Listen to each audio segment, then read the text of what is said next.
اگر آپ کل صبح ریسٹورنٹ جانے کے بجائے گھر بیٹھ جائے تو کیا آپ کا ریسٹورنٹ اتنی ہی سپیڈ سے چلے گا جیسے چل رہا ہے؟ زیادہ تر اونر اس سوال پر ہنس دیتے ہیں اور پھر ٹاپک چینج کر دیتے ہیں کیونکہ انہیں پتا ہے کہ جواب کیا ہے، اور یہی سے ڈیلیگیشن کی اصلی کہانی شروع ہوتی ہے۔ اونر کہتا ہے میں نے کام بانٹ دیا ہے، لیکن اصل سوال یہ ہے کہ کیا بانٹا ہے، کام یا ذمہ داری؟ میں ہوں ساجد جاوا، سی او جاوا گروپ آف ریسٹورنٹ، آپ کا بھائی، آپ کا دوست، business consultant, business coach. Pakistan میں زیادہ تر ریسٹورنٹ اونر کام تو بانٹ دیتے ہیں لیکن فیصلے کا حق اپنی جیب میں رکھتے ہیں، اور جہاں فیصلہ صرف اونر کے پاس ہو وہاں ڈیلیگیشن صرف ایک دھوکہ ہے۔ کاؤنٹر پر کھڑا ہوا اونر، کچن میں کام کرتا ہوا شیف اور فلور پر ویٹر، اور ہر 10 منٹ بعد ایک آواز آتی ہے، مجھ سے پوچھے بغیر مت کرنا۔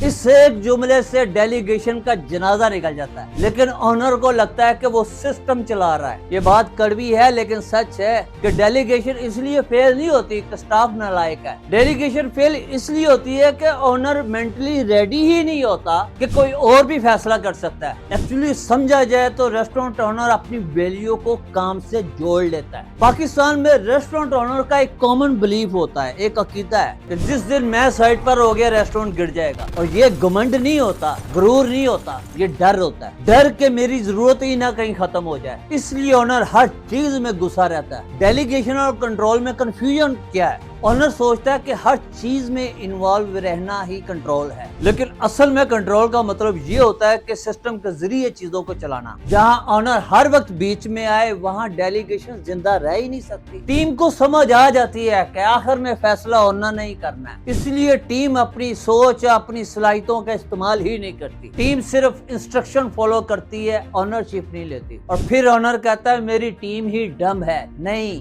آپ نے اس کو ڈمب بنا دیا۔ ایکچولی ماضی کا ایک زخم ہوتا ہے جو آج کے فیصلوں پر امپیکٹ کرتا ہے۔ کسی دن کسی نے غلط فیصلہ کر لیا، کسی نے ٹرسٹ توڑ دیا، وہ ایک واقعہ اونر کے دماغ میں چپک جاتا ہے اور اونر کہتا ہے کہ میں کسی کو اتھارٹی نہیں دے سکتا، اور یہ ایک انسیڈنٹ اس کے پورے فیوچر کو کنٹرول کر لیتا ہے۔ پاکستان میں ڈیلیگیشن تب ہوتی ہے جب اکثر اونر تھک جاتا ہے یا کہیں اس نے جانا ہوتا ہے۔ ایک اور پوائنٹ ہے مائکرو مینجمنٹ، جو آہستہ آہستہ زہر کی طرح کام کرتا ہے۔ نکتہ چینیاں کرنا، باریکیاں دیکھنا، یعنی بریکیوں میں جا جا کر چبن دینا۔ اونر ہر چیز پوچھتا ہے، حالانکہ حق ہے اس کا، لیکن ریزلٹ پوچھے نا، کیسے کیا، کیوں کیا، کس طرح کیا۔ ہر چیز چیک کرتا ہے، ہر چھوٹی چھوٹی عنایت پر نظر رکھتا ہے، ہر فیصلے پر کمنٹ کرتا ہے، غلط بات پر اصلاح نہیں ٹونٹ کرتا ہے، ایکسپیکٹیشن زیادہ کرتا ہے جبکہ ٹریننگ بھی نہیں دی۔ اس سے سٹاف ایک بات سیکھ لیتا ہے کہ رسک مت لو،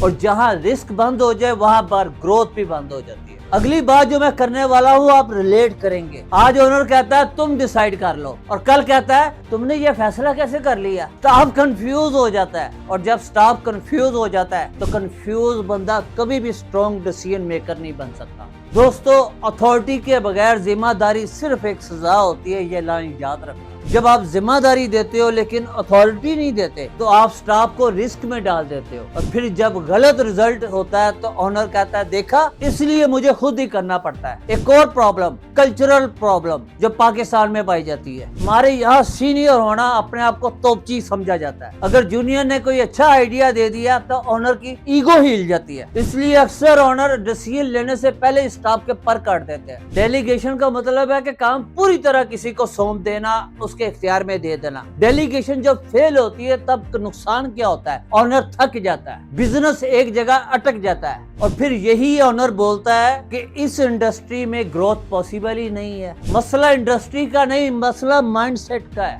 اگر آپ ہر فیصلہ خود کر رہے ہو تو آپ بوٹل نیک بن چکے ہو، چاہے آپ کتنے بھی سمارٹ کیوں نہ ہو۔ بزنس میں پیٹ سسٹم سے آتی ہے، کسی سپرمین سے نہیں۔ یاد رکھیے، ڈیلیگیشن کرتے وقت ٹیلنٹ دیکھنا چاہیے، لیکن اس سے بھی ایک چیز ضروری ہے کہ آپ کا سٹرکچر مضبوط ہونا چاہیے۔ پھر آپ کو مضبوط بندہ نہیں چاہیے، صرف کلیئر فریم ورک چاہیے۔ جب رولز لکھے ہوتے ہیں تو ایوریج بندہ بھی سٹرونگ آؤٹ پٹ دے سکتا ہے۔ سب کچھ اپنے ہاتھ میں لے کر دوستو آپ سٹرونگ نہیں بن سکتے۔